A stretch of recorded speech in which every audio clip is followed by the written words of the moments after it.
Olá pessoal, espero que todos estejam bem.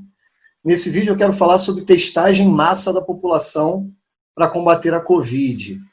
Vou apresentar uma estratégia que permite testar mais pessoas do que o número de testes disponível.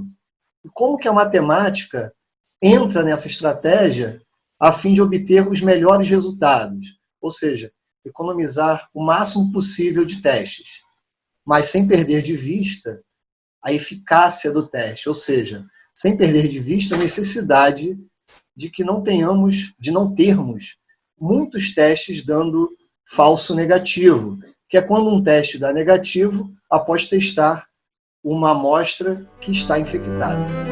Vamos lá?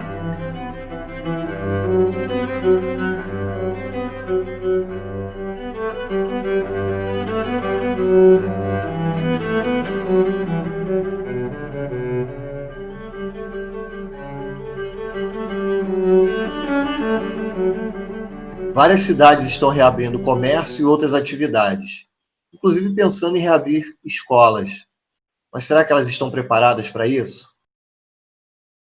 Qualquer plano de reabertura depende de informações sólidas, robustas, confiáveis. Mas, segundo os especialistas, essas informações só são possíveis através de uma testagem em massa da população. Vamos analisar uma estratégia que permite testar mais pessoas do que o número de testes disponível. Essa estratégia se chama testagem em grupo.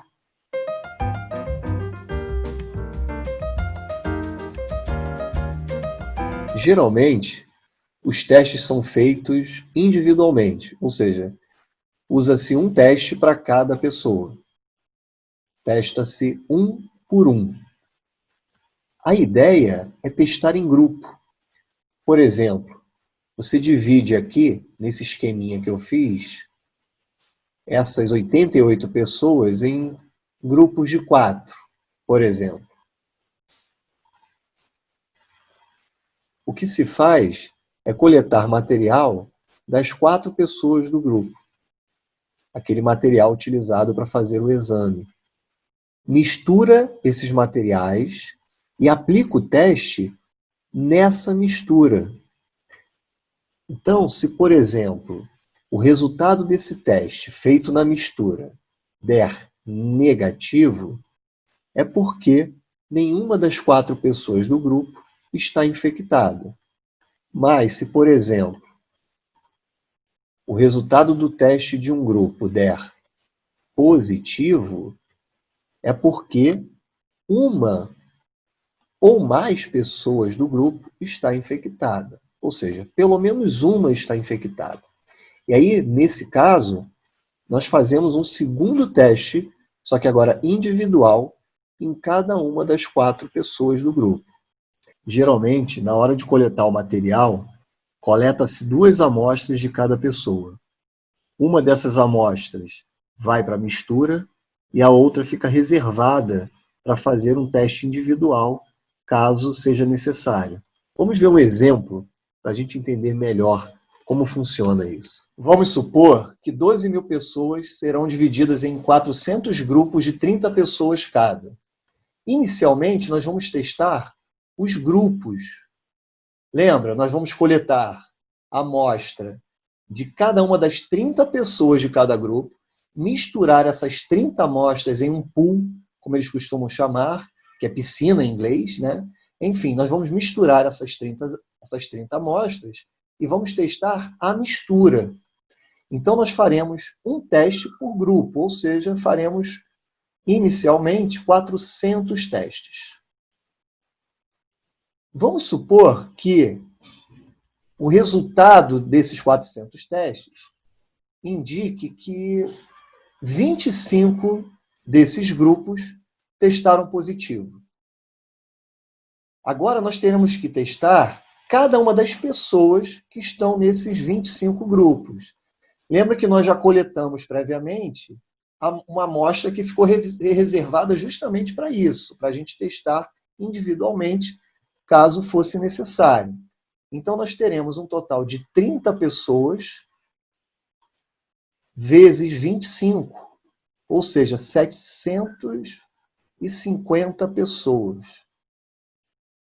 Como os testes agora serão individuais, nós faremos 750 testes.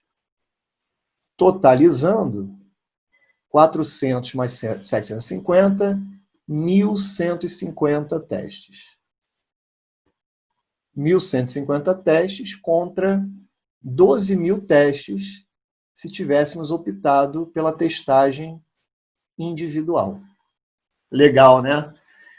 Mas você pode questionar o seguinte, eu estou imaginando que você já está pensando isso. Professor, você colocou ali 25 grupos afetados daqueles 400. Mas se fosse um número maior de grupos, dependendo do número de grupos, será que não seriam necessários mais testes do que 12.000? Ou seja, necessários mais testes do que se nós tivéssemos optado pela testagem individual? É verdade. Por isso, nós devemos levar em consideração a taxa de prevalência da doença na população. Por exemplo, se a taxa de prevalência da doença for superior a 30%, há uma grande chance de nós precisarmos de mais testes testando em grupo do que testando individualmente. Eu vou falar depois novamente sobre esses 30%, mais para frente. Mas agora eu quero discutir com vocês como que a matemática pode nos ajudar a escolher o número de pessoas por grupo para que a gente consiga ou tenha grande chance de economizar o maior número de testes. Vamos lá? Vamos considerar a população que será testada igual a N pessoas. E um total de K pessoas por grupo. Inicialmente, nós vamos testar os grupos.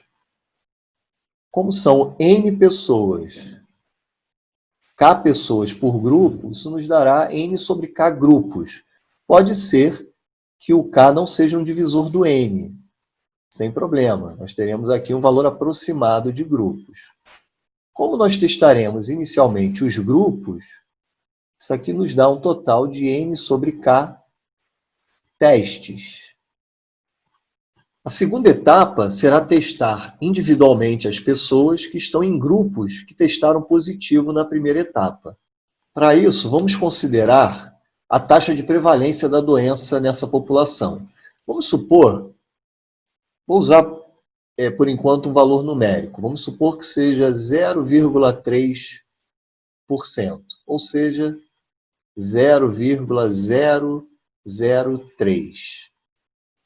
Esse número, 0,3%, é a probabilidade de uma pessoa dessa população estar infectada. A probabilidade de uma pessoa não estar infectada. Eu vou escrever assim, ó. Prob não infectada. Se 0,3% é a probabilidade de estar infectada, a probabilidade de não estar infectada é de 99,7%, ou 0,997. O que eu quero saber agora é qual é a probabilidade de que todas as pessoas de um determinado grupo não estejam infectadas. Bom, assumindo que esses casos sejam independentes, nós podemos calcular esta probabilidade, que eu vou chamar de P, multiplicando as probabilidades de cada uma dessas pessoas não estarem infectadas. Ou seja, 0,997 é a probabilidade de que a primeira pessoa não esteja infectada, vezes 0,997, probabilidade da segunda pessoa não estar infectada, 0,997, probabilidade da terceira, e assim até a última pessoa do grupo.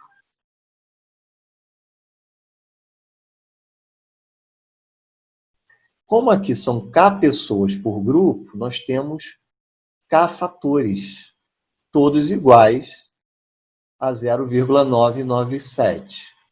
Então, isso aqui é igual a 0,997 elevado a K. Qual é a probabilidade de pelo menos uma pessoa de um grupo estar infectada? Se 0,997 elevado a k é a probabilidade de que ninguém esteja infectado. A probabilidade de que pelo menos um, ou seja, alguma pessoa do grupo esteja infectado, é 100% menos isso.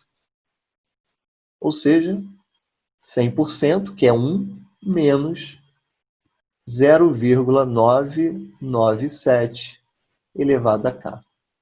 Então, esta aqui é a probabilidade de que um grupo teste positivo na primeira etapa, ou seja, que ele tenha pelo menos uma pessoa infectada no grupo. Bom, pessoal, subi um pouquinho a tela para ter espaço, e aqui eu recuperei, deixei aqui para a gente ver o número de testes iniciais, que nós escrevemos, N sobre K, e aqui o que a gente fez por último, a probabilidade de que um grupo tenha pelo menos uma pessoa infectada. Agora nós vamos usar um conceito de probabilidade estatística chamado esperança ou valor esperado. Esse conceito é importante e bastante conhecido. Eu não vou me aprofundar, mas só para vocês terem uma ideia, quando as variáveis são discretas, o valor esperado ou esperança nada mais é do que uma média aritmética. Então nós queremos saber qual é o valor esperado para o número de grupos que testarão positivo na primeira etapa.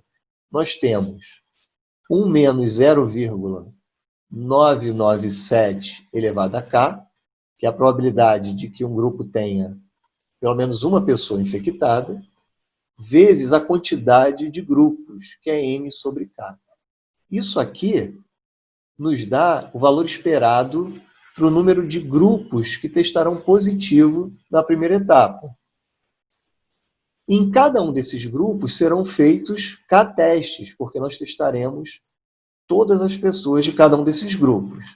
Então, isso aqui é o número esperado para a quantidade de testes que serão feitos na segunda etapa. Dá simplificada aqui no K com K.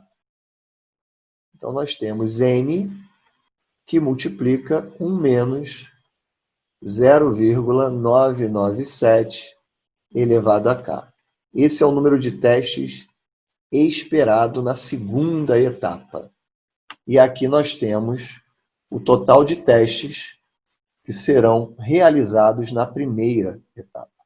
O total de testes esperado é igual a N sobre K, que é o número de testes da primeira etapa, mais N que multiplica 1 menos 0,997 elevado a K. Bom, colocando N em evidência, nós ficamos com N que multiplica 1 sobre K, mais 1, menos 0,997 elevado a K. Para terminar, pessoal, lembra que esse númerozinho aqui, 0,997, nós chamamos lá no início da resolução de P. É a probabilidade que uma pessoa não esteja infectada. Nós chegamos a este valor subtraindo de 100% a taxa de prevalência da doença, que nós consideramos igual a 0,3%. Mas o que eu vou propor é que a gente agora escreva utilizando P, porque esta taxa de prevalência pode mudar e, consequentemente, esse P também muda. Então, vou colocar aqui 1 menos P elevado a K. Então, assim nós ficamos com uma formulazinha que calcula o número esperado de testes com K pessoas por grupo. Agora, nós queremos determinar qual é o valor de K que torna a nossa expressão a menor possível. Ou seja, quantas pessoas nós devemos colocar em cada grupo para que o número de testes esperado seja o menor possível. Para isso, nós utilizaremos uma planilha do Excel, que foi programada para calcular todos os valores da nossa expressão para cada um dos possíveis valores de K. Depois, comparar esses resultados, identificar o menor deles e verificar qual foi o K que deu origem a esse valor mínimo. Mas quais são os valores possíveis para o nosso K? Ou seja, quais são os valores possíveis para o número de pessoas por grupo? Será que nós podemos escolher o número de pessoas por grupo, qualquer número inteiro positivo que caiba na população? Imagina que a gente faça uma mistura com 100 amostras e dessas 100, somente uma esteja infectada. O nosso teste precisaria ser muito sensível para identificar a positividade nessa mistura. O que limita o valor de K, o que limita o número de pessoas por grupo, é a sensibilidade do teste. Alguns experimentos já foram feitos a respeito. Já testaram misturas com 2, 4, 8, 16, 32 e 64 amostras. Com 64 amostras, o resultado não foi satisfatório. Até 32, o resultado foi satisfatório. Mas nós vamos considerar, no nosso estudo, no que a gente está analisando aqui, o K até 40, ou seja, até 40 pessoas por grupo. É importante ressaltar que nós não devemos submeter pessoas que estão com sintomas muito graves ou internados com sintomas muito graves que indiquem COVID à testagem em grupo. A testagem em grupo aumenta a chance do falso negativo, do teste falso negativo. Mesmo que esse aumento não seja tão significativo, ainda assim é incoerente submeter pessoas com sintomas graves à testagem em grupo. Caso o grupo em que ela esteja dê negativo, ela pode ser submetida a um tratamento inadequado ou até mesmo ser dispensada, ser mandada de volta para casa. Por isso que a testagem em grupo é mais indicada para pessoas assintomáticas ou com sintomas bem leves. Vamos lá para o nosso Excel. Está aí a nossa planilha. Vamos colocar a população que será testada, que é o nosso N, colocar aqui 10.000 pessoas, e vamos colocar a probabilidade de uma pessoa estar infectada, os nossos 0,3%. Observe que embaixo já calcula a probabilidade de uma pessoa não estar infectada, que é o nosso P, que nós usamos na fórmula. Nesta coluna nós temos o número de pessoas por grupo, que é o nosso K. Observe que eu comecei do 2, porque uma pessoa por grupo seria testagem individual. Então, no mínimo 2 até as 40 pessoas por grupo que nós combinamos. A nossa fórmula, que dá o total de testes esperado. E aqui, repara, ele vai calculando, para cada valor de K, ele vai calculando o número de testes esperados. O K vai variando, tá vendo? E o número de testes esperado vai sendo calculado. Depois ele compara e pega o menor deles. No caso aí, aproximadamente 1.081 testes. Isso acontece se nós colocarmos aí 19 pessoas por grupo. Bom, agora observem que se a gente mudar a população, sei lá, colocar aqui 55.000 pessoas, notem que muda o número de testes esperado, né? Aumenta, claro, mas o número de pessoas por grupo continua sendo recomendado igual a 19. O tamanho da população não interfere no valor de K. O que interfere é a probabilidade de uma pessoa estar infectada. Viram, pessoal? Para aquela taxa de prevalência da doença que nós utilizamos, de 0,3%, o melhor número de pessoas por grupo é 19. Vamos ver agora mais algumas simulações utilizando uma população de 1.000 pessoas. Tá? Então, todos os números que nós vamos ver na planilha, que indicam o número de testes esperado, está sendo calculado em cima de 1.000 pessoas que serão testadas. Vamos colocar 0,2%. E vamos procurar ali o melhor K. O melhor K, 23 pessoas por grupo. Esse é o melhor K. Vamos aumentar aqui um pouquinho, vamos colocar 1%. E agora, olha só, galera, aparece aqui, 195 testes, é o número esperado de testes, e colocando 11 pessoas por grupo. Pessoal, para terminar, lembra que eu falei que não seria adequado usar a testagem em grupo para uma taxa de prevalência da doença acima de 30%? Olha só, vou colocar aqui 30%. Nosso P é 70%. Olha lá, 3 pessoas por grupo. E olha o número de testes esperado, 990. Praticamente 1000, que seria o número de testes se nós fizéssemos testagem individual. Agora vamos mudar isso aqui, vamos colocar 31%. Olha só, galera, 1004 testes é o número de testes esperado, que é maior do que 1000, ou seja, maior do que o número de testes se nós fizéssemos testagem individual. Espero que vocês tenham gostado e que vocês tenham entendido. A testagem em grupo já foi utilizada, por exemplo, para HIV e sífilis. E a Universidade Federal de Minas Gerais propôs a testagem em grupo para COVID aqui no Brasil. Até onde eu vi, nada disso foi encaminhado. Infelizmente, o direito à vida e à saúde não é um direito, é um privilégio de poucos. Nesse sistema, o lucro sempre estará acima da vida. Fiquem bem, ponderação, reflexão e beijo no coração de vocês. Tchau, gente.